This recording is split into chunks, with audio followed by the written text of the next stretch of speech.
다시 한번 인사드리겠습니다. 셀트리온 그룹의 서정진 회장입니다.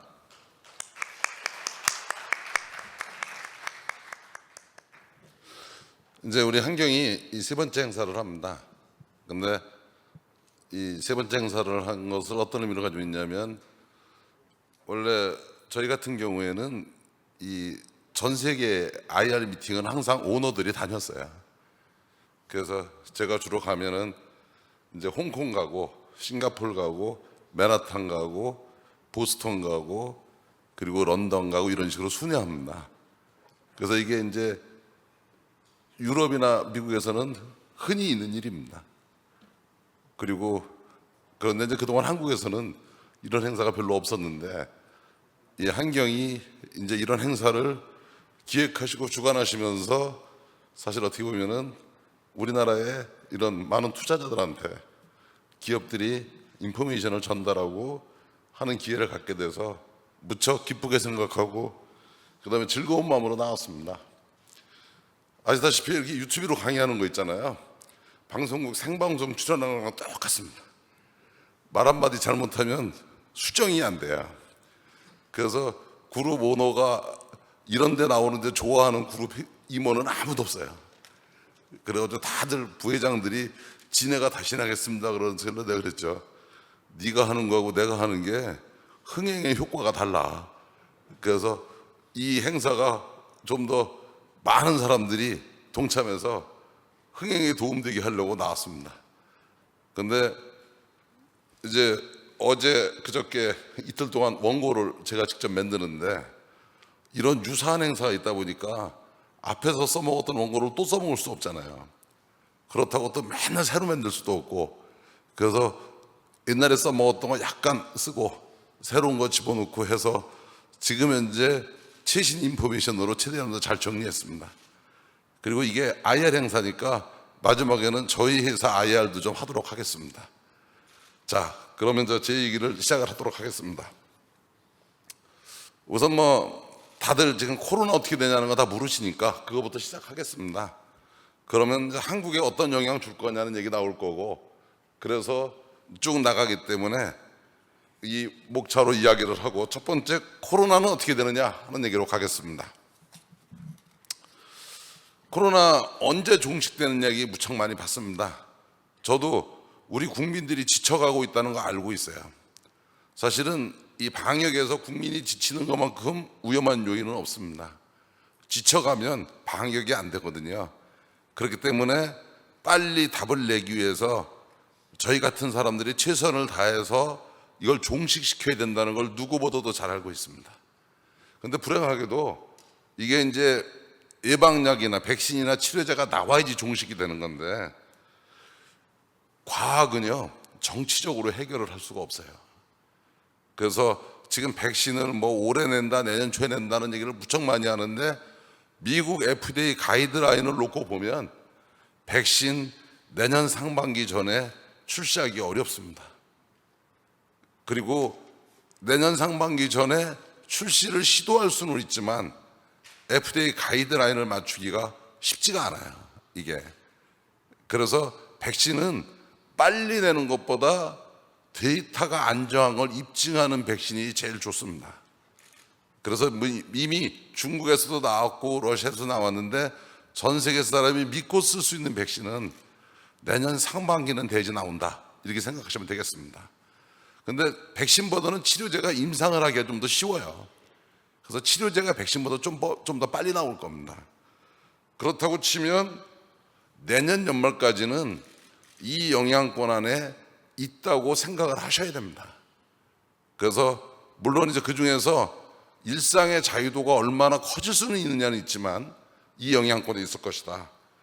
그래서 V자 경제 반등은 현실적으로 어려울 것이라고 생각합니다. 그래서 좀 장기화될 거라는 걸 전제로 하셔야 돼요. 그 다음에 이제 또 여기에 큰 특징은, 변수는 변이가 얼마나 빨리 일어나냐인데, 변이와 변종은 다릅니다. 변이는 기존에 개발하는 약물이 통용되는 게 변이입니다. 그 범위 안에서. 그 다음에 이제 변종은 아예 그거 안 통하는 거예요. 그래서 변종이라 그러면 코로나 20 나오는 겁니다. 근데 현재로서는 변이 단계에 있어요. 근데 변종이 안 나온다는 보장은 없어요. 근데 다행스럽게 코로나 바이러스는 변이가 빠른 바이러스가 아닙니다. 인플루엔자 이런 쪽보다도 변이가 빠른 바이러스는 아니에요. 그리고 지금 현재 변이가 어디로 가고 있냐면 코로나 바이러스에 보면 이 뾰족뾰족한 안테나 있죠. 그걸 스파이크라고 그러는데 그게 사람 몸 안에 들어가는 도킹 포인트입니다. 그게 처음에 대구 경북에서 나왔을 때, 우한에서 나왔을 때만 해도 이게 소프트했어요. 그래서 바이러스가 들어오면 운이 좋아야지 우리 몸 안으로 들어가서 잠복을 했어요. 근데 요새는 어떻게 변이가 되냐면 이게 하드해지고 있어요. 그래서 들어오면 거의 7, 80%는 몸 안으로 들어갑니다. 그러다 보니까 전염력은 높아졌어요. 근데 기존에 개발하는 약들이 다 무력화될 정도는 아니다. 그런데 변종도 대비해야 됩니다. 그래서 저희 회사도 변종을 보건연구원과 질본과 같이 대비해서 개발하고 있어요. 그래서 연내에는 변종이 될 거를 대비한 제품까지도 레디는 시켜놓으려고 합니다. 그래서 사실 변종이 또 나왔다. 그럼 내년 연말이 아니라 1, 2년 더 뒤로 빠지는 거예요. 그래서 모든 제약회사가 이 데미지도 최소한도로 가져가게끔 하는 역할을 해야 된다는 걸 알고 있습니다. 다음 페이지요. 그럼 한국 경제 지금 어떠냐? 상대적으로 우리가 유리한 거 맞습니다. 그래서 중국 데이터상으로는 지금 뭐 환자 없다 그러니까 믿기로 하고 몇 개 나라를 제외하고는 다 확산세입니다. 오늘 유럽이 가을 시작하면서 확산 정도가 높아져서 이제 이번 주에 프랑스부터 다시 봉쇄령을 시작합니다.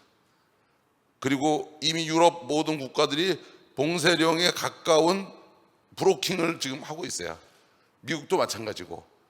그래서 이 영향은 올 상반기보다 하반기가 적지 않게 받을 것이다. 이렇게 생각하시면 되겠습니다.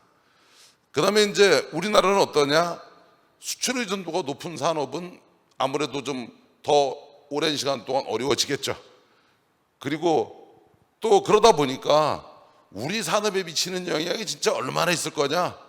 좀 정부가 좀 더 낙관적보다는 최악을 대비한 예측을 하고 거기에 맞는 준비를 하는 게 충격이 적지 않을까 이렇게 생각하고 있어요. 그래서 사실 모든 사람이 모든 걸 낙관적으로 보고 싶어 해요. 근데 이 바이러스라는 놈은 뇌가 없어요. 꾸짖어도 모르고요, 가리켜도 모르고 협박을 해도 모릅니다.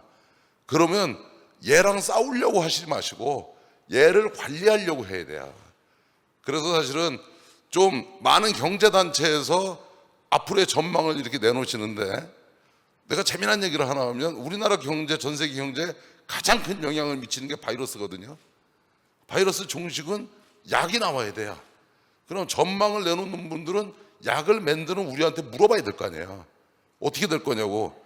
근데 물어보는 문의 전화는 한 통도 받은 적이 없어요. 그런데 예측 데이터는 다 나오고 있어요. 그래서 본인들이 우리보다 더 잘한다는 거는 이해가 잘 안 가더라고요. 그래서 그 심정 알겠는데, 우리 위원장님도 여기 와 계시니까 사실은 국회에서나 정부에서는 최악의 상황을 대비한 시나리오도 준비하시는 게 좋다 하는 것을 건의를 드리겠습니다. 다음. 그럼 앞으로 좋아지는 분야 있죠. 근데 불행하게도 이 좋아지는 분야는요, 코로나 생기기 전부터 좋을 수밖에 없었던 분야예요. 여기는 원래 4차 산업으로 가면서 원래 잘 나갈 거라고 예측됐던 게 좀 더 엑셀레이팅 됐을 뿐이에요. 그중에 BBIG라고 하는 것, 그중에 저도 잘 나가기로 예측됐던 분야 중에 하나입니다. 그래서 뭐 더 잘 나가지는 않지만 예상된 범위 안에서 가고 있어요. 근데 불행하게도 이쪽은 부가가치도 좋고 매출도 좋고 이익도 좋은데 고용인구가 작아요. 그래서 숫자상으로는 경제를 좋은 쪽으로 리딩할 수 있는데 사실 제일 국가 경제에 중요한 건 고용입니다. 얼마나 많은 일자리를 만드냐예요. 그래서 이쪽에 있는 사람들은 더 많은 투자하겠죠. 더 많은 일자리를 만들기 위해서 노력하겠죠. 그렇지만 기존에 영향을 받는 산업에서의 고용 유지가 더 중요한 겁니다.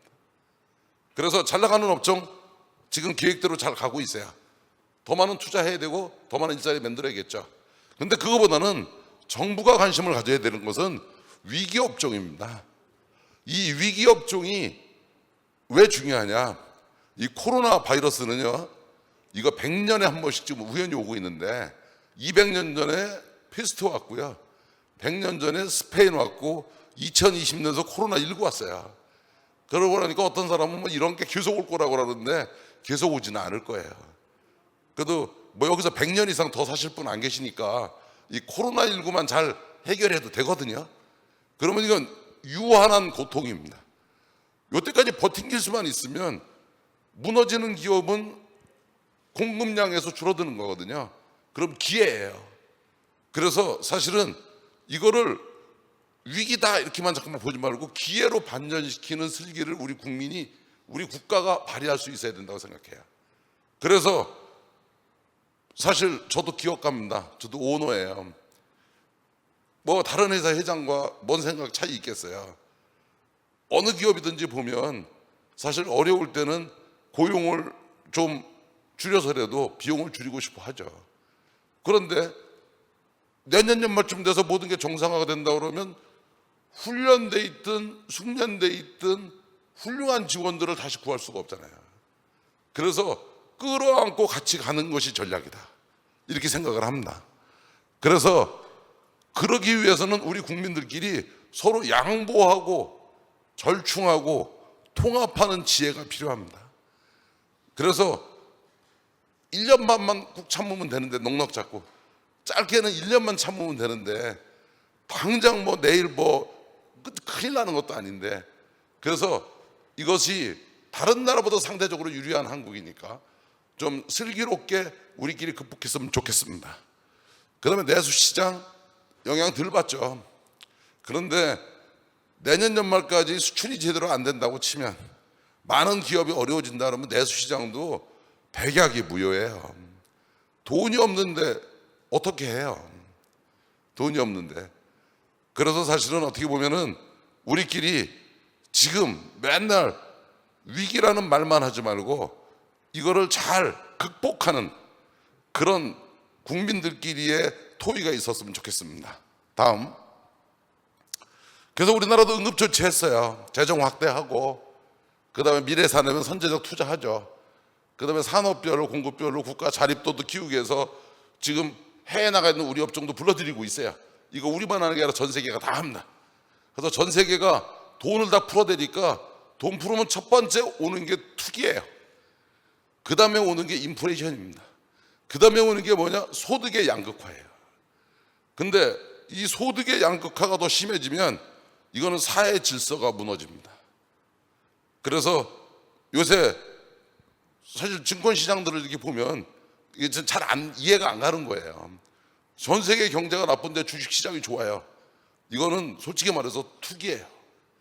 근데 상장사 회장이 제일 원하는 게 뭐냐? 상장 폐지예요. 상장사 회장이 상장보다 더 좋은 거는 상장 폐지입니다. 그 이유는 상장사 회장이 제일 신경 쓰는 건 내 주가가 아니라요, 우리 회사에 투자해서 생길 수 있는 선의의 비자를 없애는 겁니다. 그래서 주가가 높아지면 모든 기업은 영업이익을 더 올려야 돼요. 그래서 피해자를 막아야 됩니다. 이게 엄청난 압박이고 부담인 거예요, 실제. 그래서 저희들도 항상 주가를 보면서 우리 현재 주가가 현재 우리 영업이익보다 몇 개월 앞서 있느냐, 이걸 보고 있어요. 그리고 이게 내가 캐치업 가능한 숫자냐, 그 다음에 잘못하면 피해자가 생길 수 있는 숫자가 아니냐 하는 것을 열심히 보고 있어요. 그래서 저희들도 그게 숙제라고 생각하고 또 열심히 따라가고 있습니다. 그런데 더 정상적인 것은 투기보다는 투자해야죠.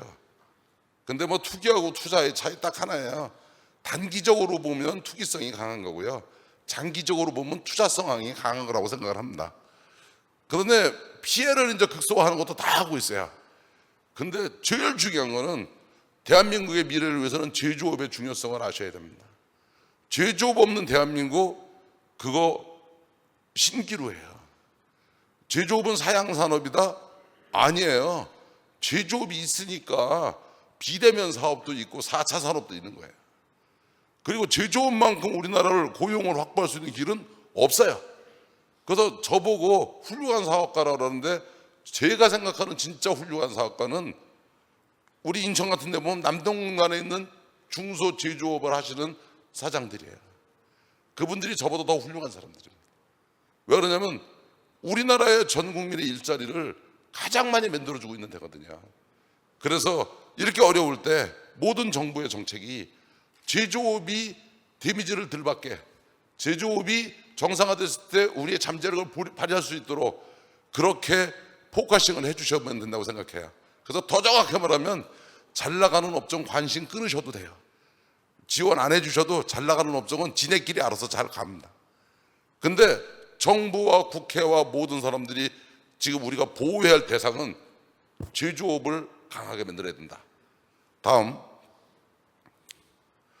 그리고 더 나가서 이번 기회에 한국이 기업하기 좋은 나라로 바뀌었으면 좋겠어요.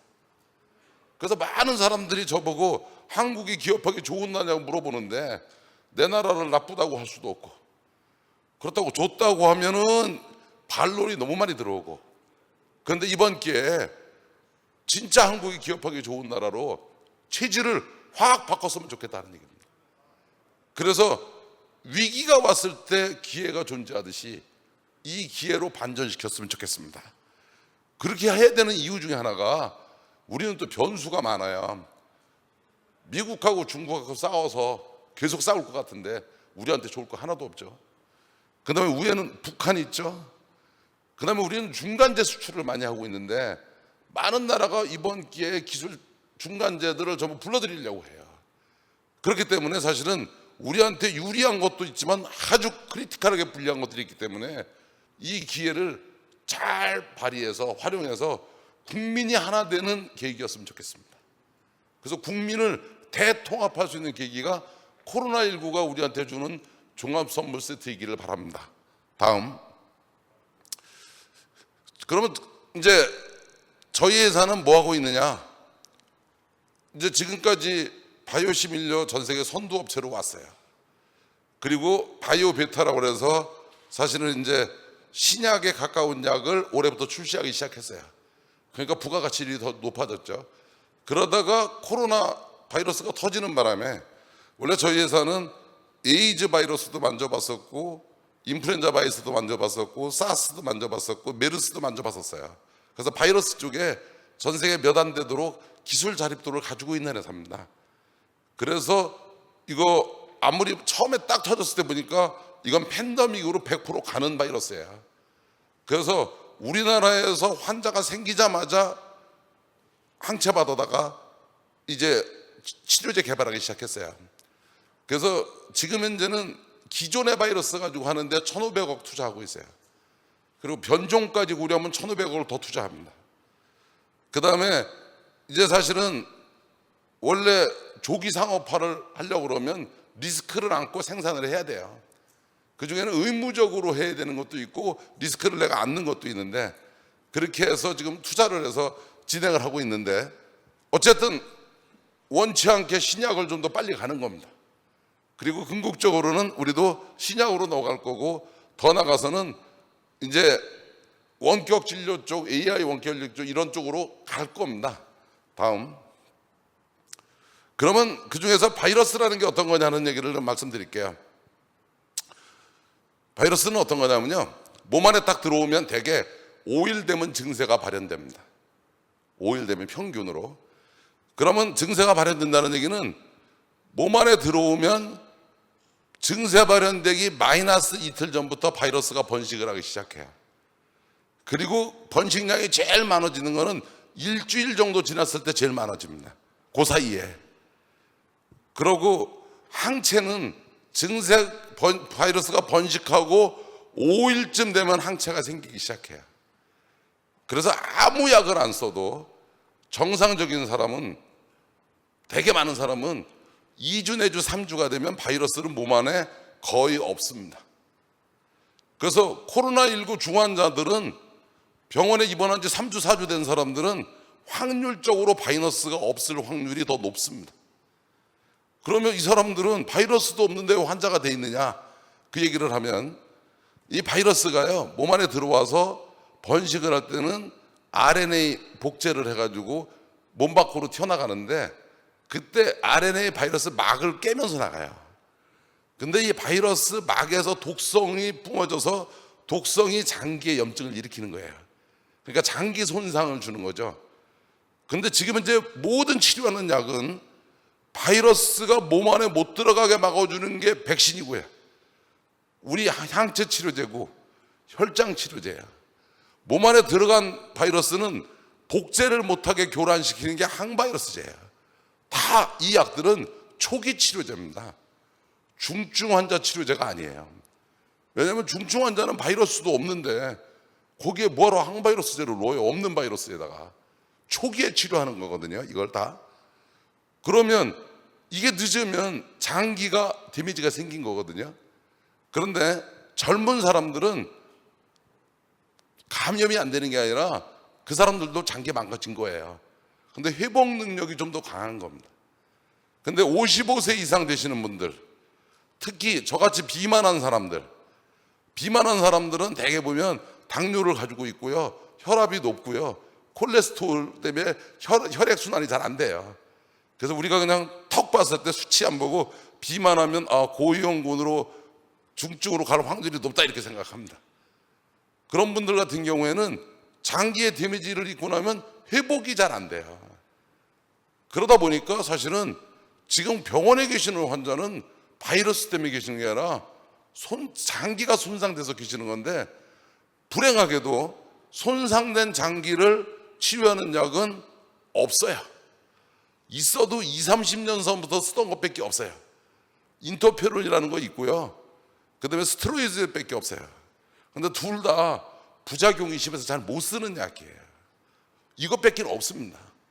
그러면 산소 줘가면서 스스로 회복할 때 기다리는 거거든요. 이게 불편한 진실입니다.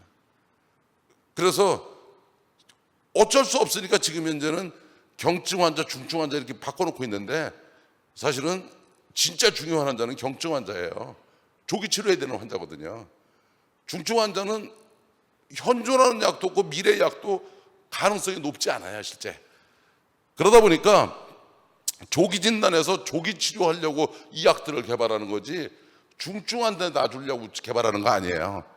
그래서 장기 손상을 예방해야 됩니다. 그래서 중증으로 진행하는 걸 차단해야 되는 거예요.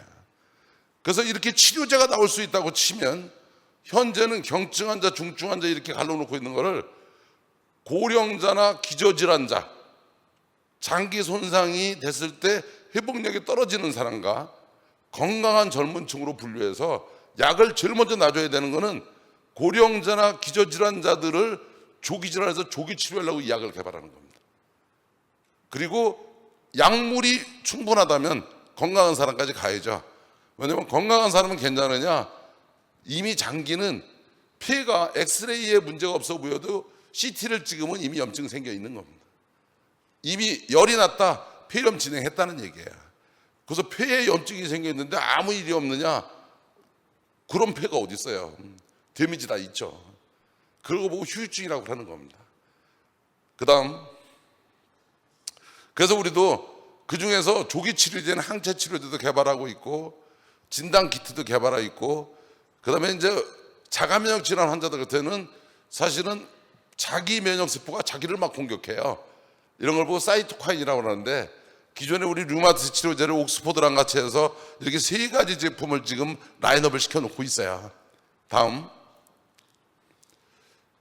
그러면 뭐 무슨 바이러스 없애는 마병의 약이 나올까 이렇게 물어보는 사람들이 많은데, 뭐 자료는 이렇게 써놨는데 우연히 트럼프 대통령이 걸렸더라고요.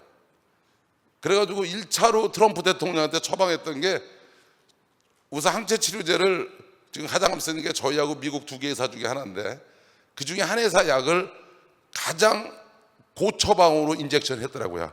8mg 집어넣으면 그게 제일 고처방으로 하는 겁니다. 그거는 1회 인젝션 하는 겁니다. 그 다음에 이제 아연하고 비타민 D를 넣었던데, 이거는 면역력을 강화시켜주는 보조제 역할인데 인젝션 해도 그만, 안 해도 되는 거예요. 아스피린을 넣었다는 얘기는 심장 약간 트러블 예방하려고 한 겁니다. 그 다음에 멜라토닌을 인젝션했던데, 저기 약을 투여했던데, 이거는 신체 리듬 조절하는 거지 뭐 이렇게 크리틱한 건 아닙니다. 그다음에 파모티님이라는 거는 위궤양 치료제인데 일부 임상에서 이것도 도움된다고 그러니까 누군가, 그러니까 첫 번째 딱 넣은 게 항체 치료제를 놨으면 3일쯤 지나면 바이러스는 거의 소멸돼 버립니다. 바이러스는 그 상태에서 도움될 수 있는 거 다 넣은 거예요. 그다음에 이제 렘데시비르도 넣었는데, 렘데시비르도 중환자한테 놓는 거 아니에요. 조기질환 집어넣는 거예요. 근데 어떻게 임상을 하다 보니까 산소 공급받는 사람한테 놓는다는데, 산소 기계호흡 할 사람이면 거의 바이러스 없습니다. 거기에 항바이러스 놓는다고 바이러스가 없어지나요? 없는 바이러스가 확률이 무척 낮아요. 그러니까 사실 임상 처음에 잘못해서 처음에 잘못 가진 고정관념이었던 거예요. 그러니까 자기들 집어넣은 건데, 요거는 케미칼 약인데요, 바이러스 복제를 막아주기는 위한 그 엔자임을 교란시키는 케미칼 약이에요. 요거는 일주일에 하루에 한 번씩 놓는데, 요거는 원래 알약으로 먹으면 간에서 이 약물의 기전이 잘 작동이 안 돼요. 그래서 지금 현재 주사제로 놓고 있는데, 첫날은 200mg 집어넣게 돼 있습니다. 로딩 도세이지로. 그 다음서부터 한 10번 계속 인젝션 하는데 100mg씩 넣고 있어요. 그러니까 제 경험으로 봤을 때는 저 정도면 트럼프 대통령도 바이러스는 아마 이미 거의 소멸됐을 것이다, 이렇게 봐요. 그 다음에 이제 덱사메타손을 집어넣은 게 아까 그랬잖아요. 장기 손상 됐을 때 쓸 수 있는 게 인터페론하고 이것밖에 없다고, 스테로이드 뺏기. 이건 호르몬 제제인데, 이건 사실은 부작용이 병존하는 그 양날의 칼과 같은 거예요. 그래서 조기 환자한테는 못 씁니다. 조기 환자한테 쓰면은 호르몬의 언밸런스가 생기면서 면역력이 떨어져요. 그래서 어느 정도 진행형 환자한테 인젝션 합니다. 그걸 봤을 때 초기는 아닌 진행형이었던 것 같다. 미국의 대통령한테 둔 게 이게 다예요. 이것밖에 없다는 얘기입니다. 그럼 거꾸로 말해서 대한민국에서 여기에 항체 치료제 저희가 개발하고 있고, 대한민국에 있는 모든 의료진들이 다 구할 수 있는 약입니다. 그럼 대한민국도 미국 대통령 같은 처방 다 받을 수 있는 인프라 안에 존재하는 겁니다, 사실은. 그래서 미국 대통령이라고 더 유난히 줄 수 있는 약이 없다는 얘기죠, 실제. 예? 그래서 사실 한국이 뭐 미국이나 유럽보다 진단해서 방역하는 데만 성공했던 게 아니라 치료와 예방하는 데도 뒤져져 있지 않는 나라다, 이렇게 생각하시면 됩니다. 그래서 아무래도 관심이 있으시는 것 같아서 언론에 발표된 걸 놓고 말씀드렸고, 되게 투여하는 약물이 뭐다 그러면 저희들이 되게 알거든요.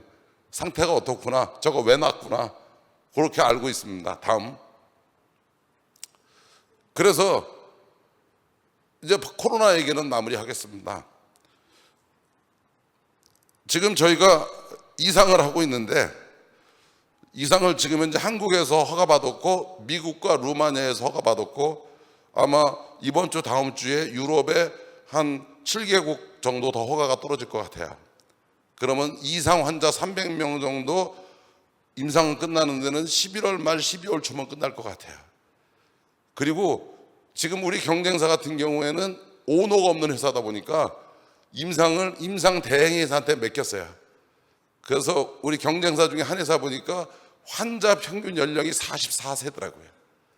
근데 저희는 55세 이상이면서 비만이면서 기저질환이 있는 사람들만 골라서 조기 환자에 대해서 임상을 하고 있어요. 그래서 우리 약을 맞은 환자, 안 맞은 환자를 비교하는 겁니다. 그래서 더 현격한 데이터의 차이를 보이려고 하고 있어요. 그래서 우리 경쟁사 두 회사도 같이 임상을 하는 거 봤을 때는 안정성에는 큰 문제가 없어 보이더라고요. 다만 효능을 얼마나 효율적으로 보여주느냐가 남아있는데, 그걸 보여줄 수 있다고 치면 연말쯤에서 한국에서는 질본에서는 긴급 사용 승인이라는 걸 할 수 있고요, 식약처는 조건부 승인이라는 걸 할 수 있어요. 그래서 식약처나 질본하고 협의해서 조건부 승인 같은 거를 신청하려고 합니다. 그런데 그건 효능과 안정성에 문제가 없다는 거죠. 그러면 그거를 내가 하려고 하는 주된 이유가 뭐냐? 그래야지 우리나라가 조기 치료의 시대가 옵니다. 그러면 개념 바꾸는 거예요. 이제 경증 환자, 중증 환자로 가려는 게 아니라 기저질환이나 고령자들을 조기 치료해서 중증으로 가지 않게 막는 겁니다. 그리고 백신은 100여 개국 제품을 하고 있는데 어차피 생산하려면 한국에 와야 됩니다. 생산 기지가 꽤 많은 기지가 한국에 있어요. 그래서 안정적인 백신을 한국 기업들이 생산하면서 우리 국민용만큼 확보한다고 치면 다른 나라보다 더 어린 스테이지에서 이 코로나를 극복할 수 있는 솔루션을 만들지 않을까 생각합니다.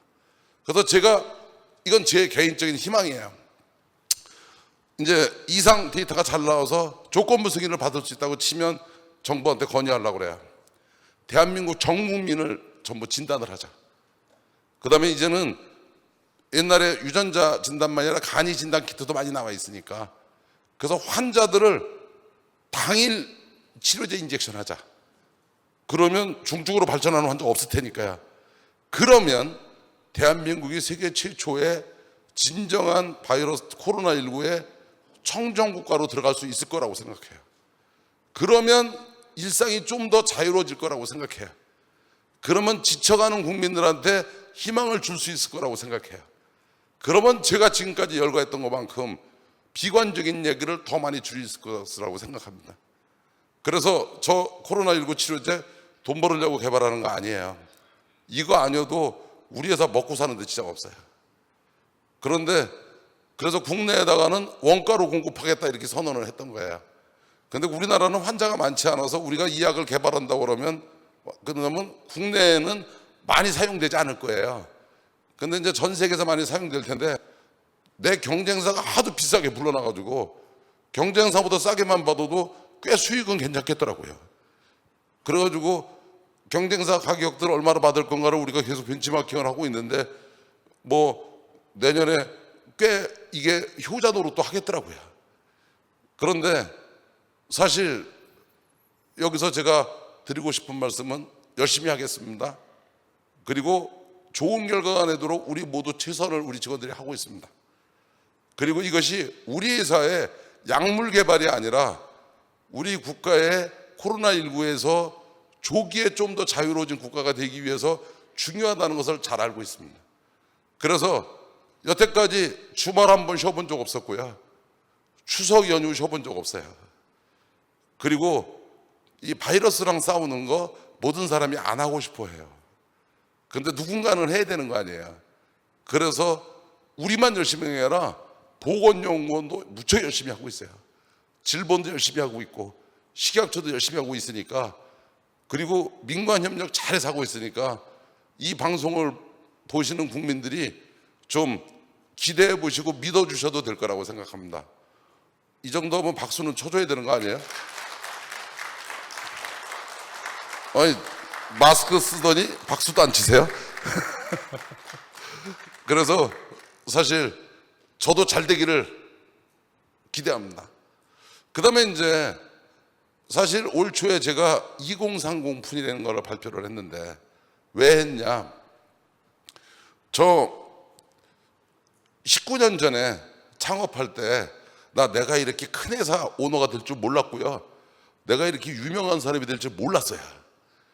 세상에 많은 사업가들이 왜 했냐고 그러면 말은 다 달리하겠지만 유명하고 훌륭한 사업가가 되려고 한다는 사람 없어요. 저 옛날에 대우자동차의 직원이었는데 젊은 나이에 정년퇴임을 하다 보니까 내 밑에 있던 부하들이 또 개팍한 상사 밑에 보니까 같이 그만둬서 6명이 취직도 안 되길래 사업 시작했어요. 뭐 이유 그거 딱 하나예요. 부하들이 와가지고 내가 사표 썼더니 지네들 사표를 쓰면서 와서 살아도 죽고 같이 죽어도 같이 살아도 같이 살고 죽어도 같이 살자는데 나 혼자 살겠다고 할 수도 없어서 일단 회사를 만드는 게 우리 그룹의 지주회사예요. 그리고 첫 번째 회의가 그거였어요. 앞으로 뭐 할래? 이게 첫 번째 회의였어요. 그랬더니 어떤 친구가 신문에서 그러는데 바이오 산업이 유망하답니다. 그래서 바이오 사업으로 우리 업종을 정하는데 이틀 걸렸어요. 그래서 나 바이오에 대해서 전혀 몰랐었어요. 그러고 보니까 한국에서 물어보니까 안 되는 거예요. 그래서 미국으로 넘어갔어요. 그리고 죽기 살기로 해가지고 지금 여기까지 왔어요.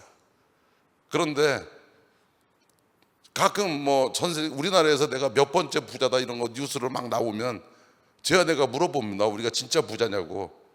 근데 우리 그룹의 모든 주식 제 이름으로 돼 있어요. 제 아내나 제 애들 이름으로 한 주도 없어요. 근데 제 아내나 제 애들 이름으로 돼 있는 자회사도 없어요. 지금 현재 상속세법 그대로 유지하면 제가 죽으면 우리 회사는 국영기업이 돼요. 그래서 아마도 나는 반공무원 역할을 하고 있는지 모르겠어요, 실제. 그런데 제가 왜 이런 얘기를 하냐, 회사가 이렇게 커지고 나니까 내 목적이 좀 바뀌더라고요. 내 목적이 바뀌어서 뭐냐면, 그래도 내가 돈 벌어야겠다는 생각보다는 이 회사가 우리 직원들이 만족해하는 회사였으면 좋겠다, 주주들이 행복해하는 회사였으면 좋겠다, 국가가 자랑스러워하는 회사였으면 좋겠다, 이쪽으로 가고 싶어 하더라고요. 그래서 연초에 2030년까지 플랜을 발표했어요. 그때 이제 내가 40조를 투자하겠다, 바이오 쪽에 25조, 케미칼 5조, 요 30조는 우리의 미래에 생길 영업이익을 계산해 보니까 벌은 돈으로 이 정도는 투자하겠더라고요. 그 다음에 앞으로 어차피 유 헬스케어 쪽으로 가는데 요거만큼은 맨하탄이나 이런 장기 투자자의 자금으로 하겠다고 생각을 했어요. 그리고 그러다 보니까 우리 직원이 10,000명쯤 될 것 같고, 그 다음에 바이오 빌리를 만들면 빌리 옆에 모이는 사람이 10만 명쯤은 되겠더라고요. 그러면 고용인을 11만 명까지 키우겠다. 그래서 지금 현재 우리가 사용하고 있는 원자재부터 부자재부터 국산화시키는 노력을 지금 열심히 하고 있습니다. 인천시하고 같이 하고 있고 중기부하고 같이 하고 있고 하고 있어요. 그리고 이미 그 중에서 몇 개 아이템을 국산화를 시키기 시작했고, 그래서 이미 저희가 있고 삼바가 있어서 전 세계 항체를 하는 기업 중에 15%가 한국에 있습니다. 그러면 여기가 미국의 사우스 샌프란시스코만한 바이오빌리가 안 만들어질 이유가 없잖아요. 그래서 그런 것들을 하고 있습니다.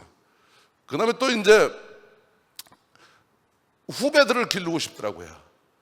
그래서 여기 미래에셋의 최현만 부회장도 여기 계시던데, 계세요? 갔어요? 바쁘셔서 가셨나 보네. 미래에셋하고 제일 먼저 박현주 회장이랑 후배들을 기르자 그래가지고 미래에셋이 750억 내고 내가 750억 내서 스타트업들한테 투자해주는 펀드 1,500억을 만들었어요. 그리고 지금 현재 CVC가 통과가 된다고 치면 산업은행하고 이 펀드를 더 만드는 거를 협의하고 있고 중기부하고도 협의하고 있어요. 그래서 2조 원 정도를 후배들을 기르는데 투자하려고 그래요. 그래서 제가 화운더들끼리는 자주 모입니다. 화운더들끼리는 모여서 가끔 그 얘기를 해요. 화운더라면 뭐 우리나라의 큰 파운더들은 다 모인다고 생각하면 돼요. 같이들. 후배를 기르자는데 반대하는 화운더는 아무도 없어요. 그러기 위해서는 좀 우리나라 법이 CVC로 좀 바뀌어야 돼요. 기업이 스타트업에 투자를 하는 게 지금 현재 지주회사법상 금지되어 있거든요. 그래서 국회에 자꾸 그 요청을 하는 겁니다. 그래서 그렇게 들어갈 수 있다고 치면 진정으로 우리 직원들이 자부심을 느끼는 회사가 되지 않겠는가. 우리 주주들이 투자한 거로 즐겁게 행복하게 생각하는 회사가 되지 않겠는가. 우리 국가가 저런 회사가 있는 게 참 우리나라에 다행이다 하고 칭찬을 해주는 회사가 되지 않겠는가, 이렇게 생각을 합니다. 기업가로 태어나서라는 얘기는 적합하지 않아요. 어쩌다 보니 기업가가 돼서 이제 얼떨결에 기업가가 된 거 아니에요. 그러다 보니까 사실 제일 걱정되는 거는, 이제 저도 65세인데 이제 은퇴해야 될 거 아닙니까? 내가 나중에 남들한테 어떻게 기억될까가 가장 두려운 거더라고요. 가장 무서운 거더라고요. 그래서 요새 많은 사업가들한테 그럽니다. 야, 처음에는 내 목표가 안 망하는 거였는데, 두 번째는 돈 버는 거였는데, 세 번째는 칭찬받는 거였는데, 이제 제일 두려운 게 내가 어떻게 기억될까다. 그래서 내가 이렇게 유명한 줄 알았으면 옛날에 좀 범생으로 살았을 텐데, 그랬더니 어떤 놈이 옆에서 그러더라고요. 범생으로 살았으면 성공을 못했을 거라고. 그랬더니 제가 내가 그 말을 듣고 있다가 그게 무슨 뜻이냐 이래서 알 필요 없어, 내가 그러고 얘기를 말았는데, 사실 우리 회사 여기 투자자들 계시니까 어떤 회사를 만들고 싶은 게 내 꿈이냐? 우선 첫 번째, 직원들이 행복하는 회사 만들려고 합니다. 주주들이 투자하고 후회하지 않는 회사 만들려고 합니다. 그 다음에 국가가 저런 회사가 있는 게 다행이라고 생각하는 회사 만들려고 합니다. 그래서 그러려고 그러니까 내가 빨리 비켜야 되겠더라고요. 왜냐면 내가 계속 있으면 내 능력으로 밖에 안 커지잖아요. 그래서 올해 이런 행사를 하러 나오는 게 이게 지금 마지막입니다. 올 12월 31일 날 저는 은퇴합니다. 그때 우리 임원들이 어떻게 은퇴할 거냐고 그러더라고요. 그래서 은퇴식 없다. 이메일에 10줄 쓰고 떠날게. 그랬더니 식도 안 하고 가니. 그래서 야, 그게 너 폼이 좋아 보이지 않냐? 그랬더니 며칠 전에 은퇴하고 뭘 하시고 싶으세요? 그렇게 물어보더라고요. 그래서 제가 은퇴하고 싶어서는, 은퇴한다면 저는 다시 스타트업 기업으로 돌아가려고 합니다. 그래서 내 직원 한 명도 안 데려가겠다고 선언했어요. 우리 그룹의 자금 1원도 안 쓰겠다고 선언했어요. 그래서 19년 전에 창업했던 그 정신으로 다시 돌아가서 이제 ULS 쪽에 사업에 전념하려고 합니다. 그럼 저기에 가장 키는 뭐냐? 사실은 AI 원격 진료든 검사 데이터가 있어야지 의사 선생님이 처방을 하세요. 그러면 집안에 뭐가 있어야 되냐? 검사 장비가 다 있어야 되는데 가장 키는 피 검사를 집에서 할 수 있어야 돼요. 그런데 대량으로 피를 뽑아서 피 검사를 하는 거는 못 하시잖아요. 그러면 당 측정기에서 뽑는 피보다 약간 더 많이 그 정도의 따끔함으로 뽑아서 피 검사를 대체할 수 있는 기술을 누가 개발하느냐가 앞으로 UL스퀘어의 주도권을 누가 잡느냐입니다. 아직까지 전 세계에 이 기술 없어요. 그래서 내년부터는 여기에 전념하려고 합니다. 그래서 내가 떠나기 전에 UL스퀘어에 대한민국에 있는 우리 셀트리온이 종주 가장 선두 회사라는 말을 남겨놓고 떠나려고 합니다. 그래서 이제 내년 1월서부터는 저도 스타트업 기업들 모임에 참석하겠습니다. 그리고 대기업 회장들한테 그 중에 대기업이 스타트업 기업들과 공생을 하도록 협조를 부탁한다 이런 얘기도 하려고 합니다. 내가 이 얘기를 했더니 다른 회장이 그러더라고요. 진짜 그렇게 할 거냐고. 그래서 이제 오늘 이제 이 자리에 제가 마지막으로 나왔습니다. 그리고 여기 투자자들이 계시니까 얘기할게요.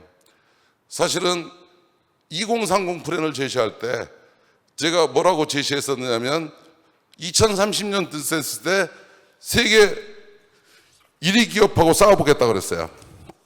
지금 현재 화이자가 로시가 1위인데요. 로시가 영업이익이 한 10조쯤 납니다. 그리고 화이자가 2위인데 영업이익이 8조 얼마 나요. 그리고 우리가 지금 현재 한 1조 금방 정도 그룹에서 나오는 것 같아요. 그 다음에 이제 내년이 빠르면 내년, 늦어도 후년까지 영업을 2조로 키우려고 해요. 그리고 2025년까지는 우리가 계획상으로 가지고 있는 영업이익이 한 8조까지는 해보려고 합니다. 이건 코로나나 이런 거 빼고 기존 제품 가지고 하는 거예요.